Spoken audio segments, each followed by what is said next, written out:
여러분은 마담 보바리의 철없고 무책임한 주인공 엠마 루오를 아시나요? 그녀는 평민이자 평범한 농부의 딸로 태어났습니다. 신분은 낮았지만 경제적으로 꽤나 여유가 있는 집안에서 태어났죠. 그 덕분에 엠마는 13살이 되던 해에 귀족의 딸들처럼 수녀원 학교에 가게 됩니다. 당시 수녀원에서는 귀족이나 돈 많은 평민의 딸들을 교양 있는 신부감, 품위 있는 아내로 만드는 교육을 해왔었죠. 평소 독서를 즐기던 엠마는 그 수녀원에서 낡은 소설책을 발견하게 됩니다. 누군가가 몰래 반입한 게 분명한 그 소설책은 사랑 이야기로 가득했어요. 무도회에서 만난 귀족 남자와 눈이 마주친 순간 서로의 운명을 깨닫고 영원한 사랑을 맹세하는 이야기. 기나긴 드레스 자락, 황금빛 촛불, 로맨틱한 바이올린 선율. 그녀는 쿵쾅대는 가슴으로 그 자극적인 소설을 몰래 읽기 시작합니다. 언젠가는 자신도 분명 그런 뜨거운 사랑을 나누게 될 거라고 환상을 품게 되죠. 하지만 그와 반대되는 엠마의 현실은 점점 더 지루하게 느껴지기 시작합니다.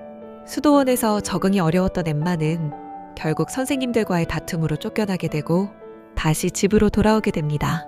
고향으로 돌아온 엠마는 눈에 띄게 말수가 줄어들었고 마치 이곳은 자신이 있을 곳이 아니고 잠시 머무르는 손님인 것처럼 행동했어요. 늘 공상 속에 사는 것처럼 눈빛도 멍해져 갔습니다.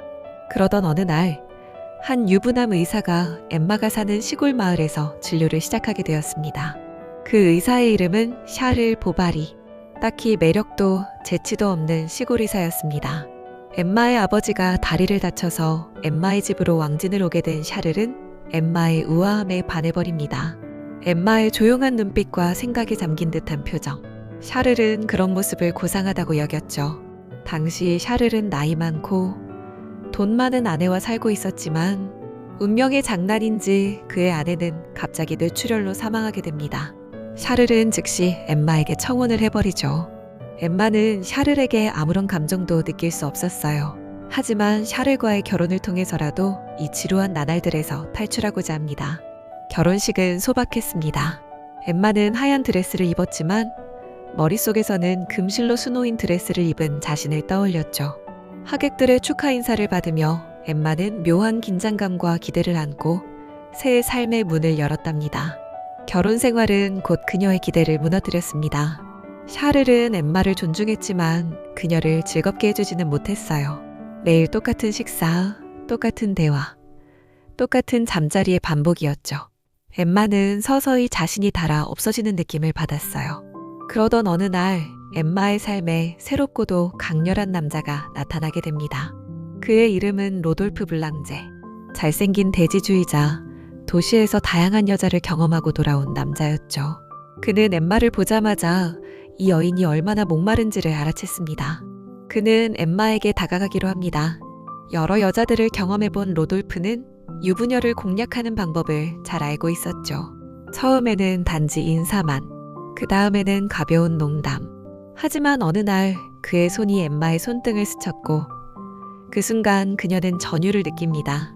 그녀는 마치 오랫동안 바람조차 제대로 통하지 않는 방에 갇혀 있다가 창문을 여는 것처럼 로돌프를 향해 자신을 활짝 열어버렸어요. 로돌프는 그녀에게 말했습니다. 당신은 단순히 아름다운 사람이 아니오. 너무 오래 다친 채 살아와서 오히려 더 강한 불꽃이 숨겨져 있어. 엠마는 자신이 지금 무슨 일을 하려는지도 모른 채 그의 리드에 몸을 맡겼어요. 그가 그녀의 어깨에 입을 맞췄을 때 그녀는 놀라지 않았습니다. 샤를과 억지로 잠자리를 나눌 때와는 다르게 오히려 몸이 자연스럽게 반응했습니다. 그의 손이 그녀의 몸의 곡선을 따라 내려올 때 그녀는 눈을 감았죠. 그녀는 그날 밤 집에 돌아가지 않았습니다. 엠마는 로돌프와의 관계 속에서 마치 자신이 다른 사람이 된 듯한 기분을 느꼈습니다. 낮에는 아내의 얼굴을 하고 남편 앞에 얌전히 앉아 있었지만 해가 지고 어둠이 내리면 그녀는 그와의 세계로 빠져들었지요. 두 사람은 비밀스러운 만남을 반복했습니다. 마차 속에서 숲속 오두막에서 영원할 것 같은 사랑을 나누었죠. 엠마는 비로소 자신이 살아있음을 느꼈습니다. 그녀는 그의 품 안에서 소설 속 여주인공처럼 행동했고 로돌프는 그런 엠마의 순진하면서도 열정적인 모습에 당분간은 만족했습니다. 하지만 시간이 지날수록 그의 태도는 서서히 조용히 바뀌기 시작했죠. 엠마에게 슬슬 질려가기 시작한 것입니다. 안달이 난 엠마는 그의 열정을 다시 불태우기 위해서 자신의 모든 걸 버리고 로돌프와 도망을 치기로 결심합니다. 샤를과의 사이에서 낳은 아직 어린 딸 베르트까지 버리고 말이에요. 우리 함께 도망쳐요. 새로운 도시에서 새 삶을 시작해요. 그녀는 은밀하게 짐가방을 싸고 남편 몰래 돈을 좀 챙기고 약속한 날 기차역으로 달려갔습니다. 그러나 아무리 기다려도 로돌프는 나타나지 않았지요. 엠마는 그 자리에 쓰러지듯 주저앉았습니다. 그녀의 머릿속에서 모든 소리와 빛이 꺼지는 듯 했습니다. 세상은 회색빛으로 변했고 자신의 존재 자체가 의심스러워졌지요. 시간이 흘렀습니다. 엠마는 아프척 누워 있었고 샤를은 진심으로 그녀를 걱정했습니다. 하지만 그의 친절은 엠마에게 위로가 되어주지 못했죠.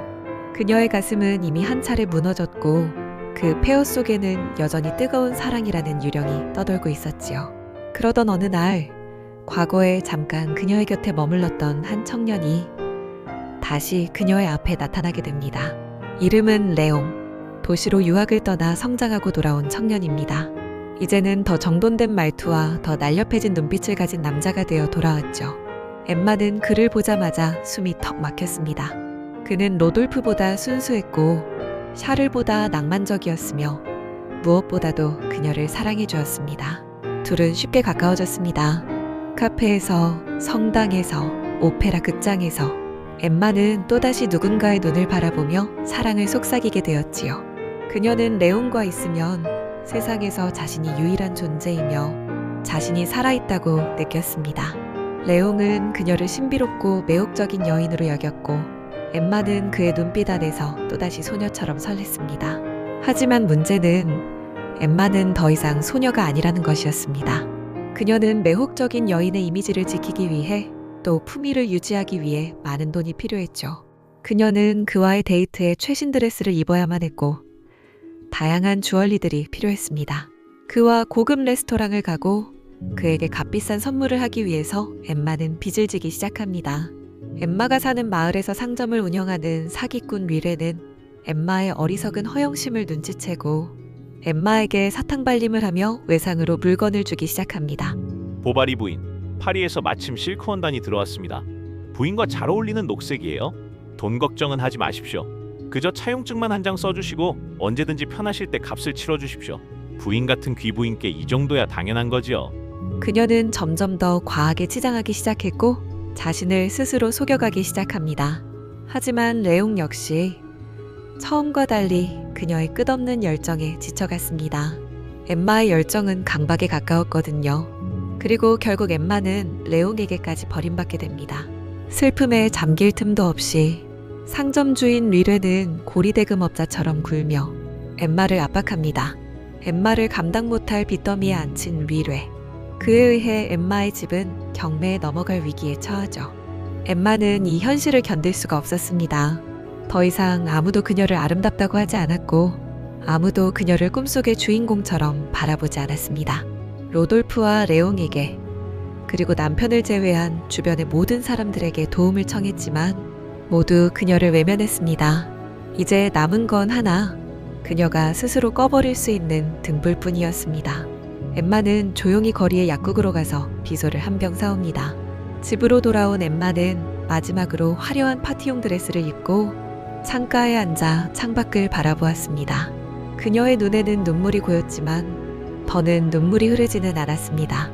모든 감정이, 모든 소망이 모두 잠잠하게 식은 뒤였으니까요.